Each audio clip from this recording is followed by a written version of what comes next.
came here to tell you that if you're embarrassed or ashamed to be involved with me in any way, that we can no longer see each other. The truth is, I blame myself. I wore the naked dress on our first date. I slept with him too fast. And now I'm on a Fifth Avenue bus with a penis on my head. You won't introduce me to your friends. You bring me back to that restaurant where men take women they don't want to be seen with. You won't come out and meet my friends. You know, you have me in a niche. Certain events, certain restaurants, certain people.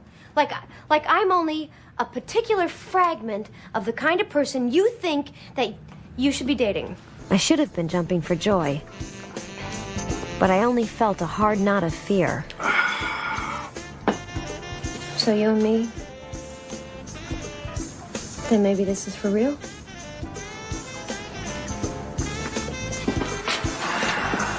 Could be.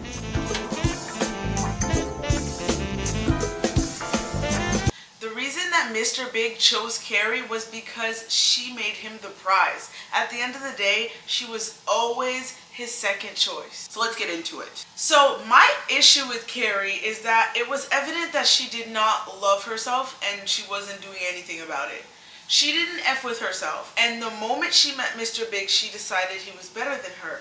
And when she was with him, honestly, her self-worth was at her lowest throughout the entire series. Yeah, 100%. And a big part of that was because she thought Mr. Big was out of her league. It was Mr. Big, major tycoon, major dreamboat, and majorly out of my league. I thought I saw you on the runway. Oh. Hi. She was talking about making appearances, like pretending to be someone that she's not to keep him interested in her, and how exhausted she was. Like, really? There's two reasons why Carrie was always gonna be second pick to Mr. Big. Number one, she didn't match the description of his dream girl. And number two, Carrie is a low value girly, okay? Very low value. She has no self-respect. And that's why I think also the show really likes to pretend like being sexually liberated is like this way of like feeling super confident. But I think it's just a band-aid on actually dealing with what's inside. So Carrie had a low self-worth and a really bad self-concept, which is why she was always putting Big on a pedestal, and it was never herself. She felt dirty around him. You weren't doing anything? Hey, how are ya? Hey, how are you? It's good to see you. You remember Phyllis? Of course, Phyllis. How are you? Yeah, everything good? Yeah, everything's dandy. Oh, that's what I hear. So, good to see you. Good to see you again. Good seeing you. Bye-bye. Cheers. Who was that? Oh, it's just some guy skied with an Aspen. I didn't understand. Had I suddenly become the invisible woman? I tried not to let it bother me. Early on in the relationship, Carrie was already asking Big to say, like, she's the one. What? Wait. Put them down a second. Just put them down. Okay. What? I need a sign. I mean, you told me to have faith, but see, I'm kind of losing mine, so I need a sign. What, like in those old religious movies, you want a voice from above? Just tell me I'm the one. Come on, you don't have to tell your mother or the whole world. Just tell me.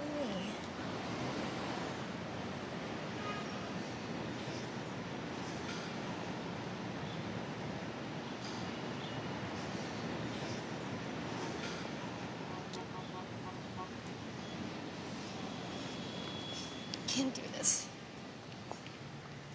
Carrie, just get in the car, please. Can't. I love you, but I can't.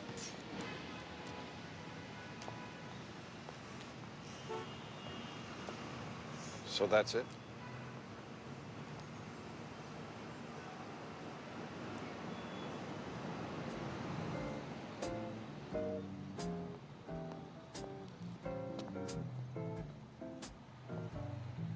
No secrets.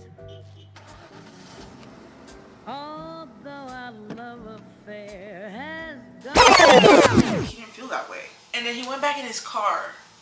So another sign that Mr. Big saw her as le second choice is number two was when he decided to go to Paris without even consulting her or caring what she thought he was going to Paris. Sign, I didn't see you in my future, so I gotta discuss with you. Yeah, and she was shocked. She's like, how could you make plans without me? She was freaking out. And even then came to him and said, you know what? Like, I was tripping out. Like, we can make this work. Like, I can come to Paris with you.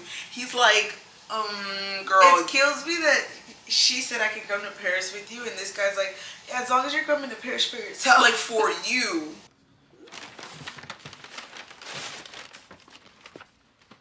What is all this? It's an apology for being le bitch. Now, I've been thinking about this. We can make this work. We can, you know, we'll do le phone sex. And if things get really bad, then I'll move to Paris for a while and write Le Sex in the City. That would be great. Which one? I don't care.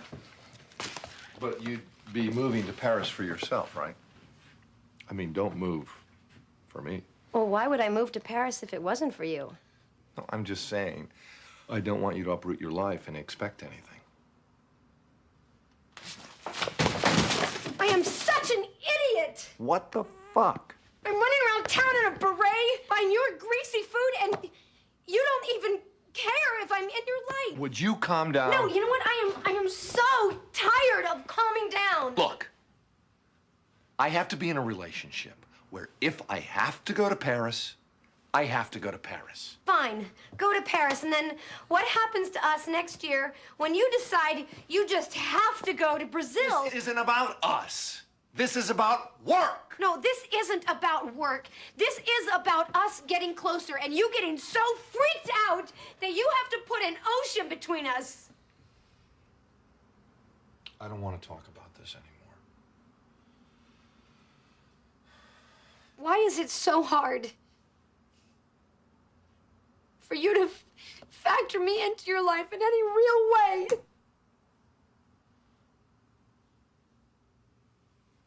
I guess old habits die hard. Well, maybe I can't do this anymore. I understand. Yeah, I bet you do.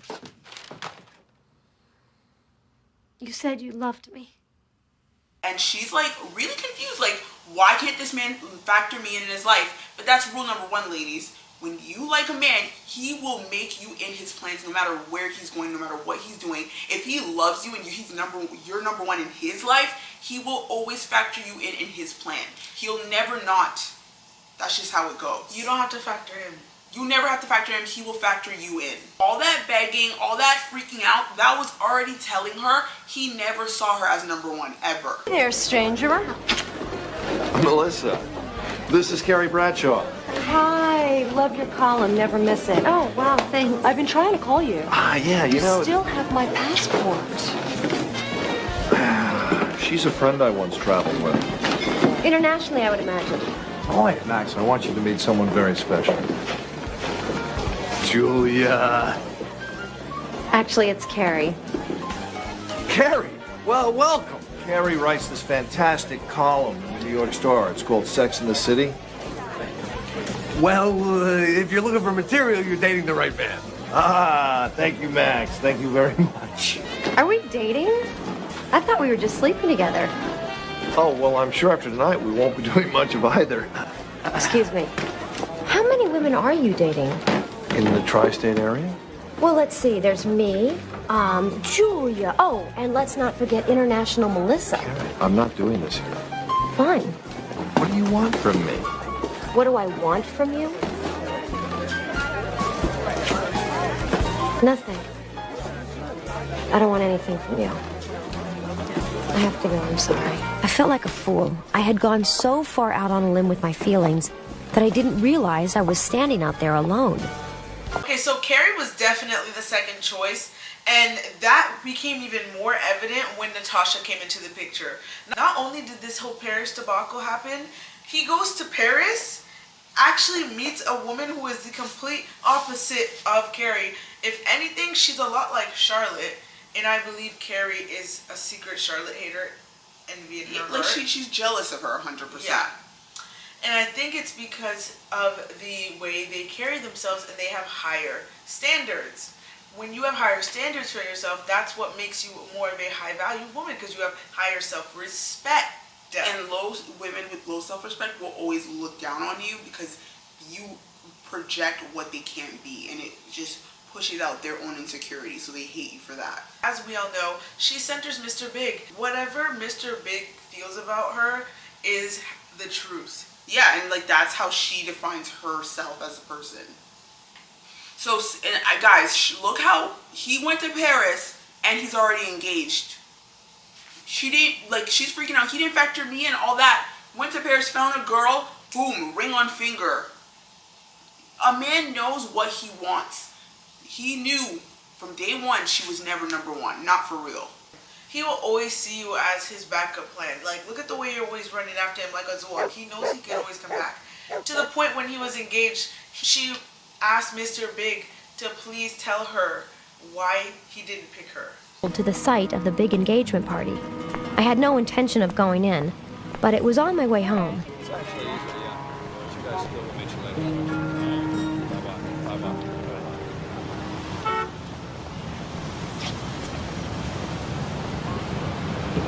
One sec.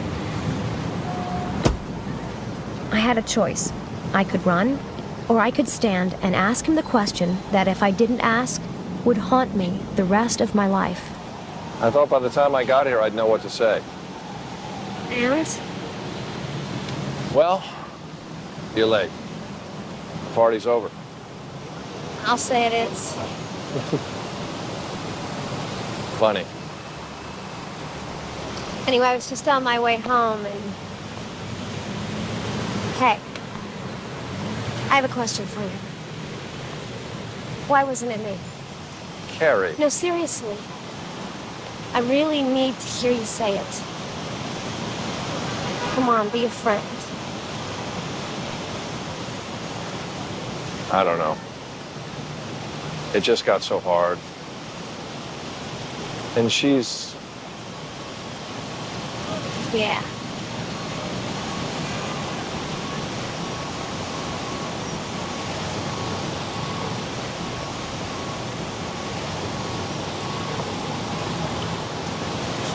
Your girl is lovely, Hubert.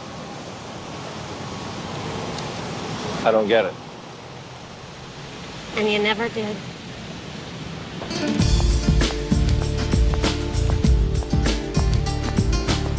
Carrie gives me the major A man civic. will always immediately put you in a category, and you'll never leave that category. Like, he can say whatever he wants to, but he already decided what kind of woman you were to him, and that's quite evident based on everything. Because there's a reason why Mr. Big was so scared to marry Carrie. Because in his heart, he was like, realistically, I know I'm settling. That's what that was. I know I'm settling. and then he thought to himself, but am I gonna really work hard to attain something better? I don't think I am. And you could tell in the movies that he's just got comfortable. Yeah, and that even shows you, like, he's a lazy person, and he was like, I can just be lazy, and I'll know she'll still want me. Till this day, Mr. Big made Carrie the butt of the joke, because even in her old age and in his death, he's leaving $1 million to Natasha. If that doesn't prove to you that she was second choice, I do not know what will. Puts the chlorine in. Do you want to help me here? Why? What's the, here it is, $1 million.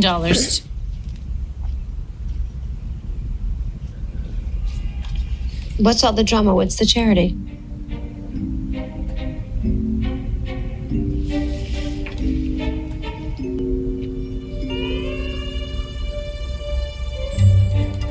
Natasha? These are some examples that we want to show you guys about Carrie. Wake up and realize Sex and the City. There's a lot of darkness in this show that a lot of is never really spoken about, and a lot of it also, the sexual liberation aspect, is honestly false. I really believe it's a fallacy. I watch all the things on the show, and we're gonna keep telling you guys more videos and giving you guys examples of how a lot of this stuff was a fake fantasy, and there's a lot of harsh truths in it. Yeah. It's a good show, but at the core, I just find it to be glorified for all the wrong reasons. Yeah. And I feel like you guys are not perceiving it for what it is. As a screenwriter myself, like, listen, I love television. I can really understand the art, but the message is the most important thing, and the things that they send as messages, and it's not necessarily intentional. It's more so the message that you guys have decided to receive from the show.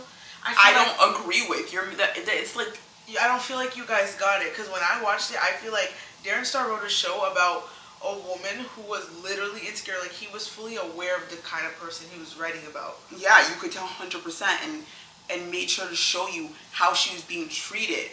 And I feel like you guys didn't get it. Like, I feel like you guys were just like, oh my god, I totally get her. Like, oh my god, I love shoes. Like, or like, oh my god, I feel so bad for Carrie. She had it so rough on the show. I feel so bad yeah, instead of looking at like her not working on herself, her hating herself so much she rejected a good man when he came into her life. There's so many things that was just like, and you know, he's very aware and showed you Charlotte. Yes, she was sexually liberated, but only to a certain extent. She knew what she wanted. She wanted a true marriage. With that being said, make sure you like, comment, share, and subscribe to the Remy Diaries, aka Remy TV, your favorite YouTube streaming network, where you'll never want to change the channel.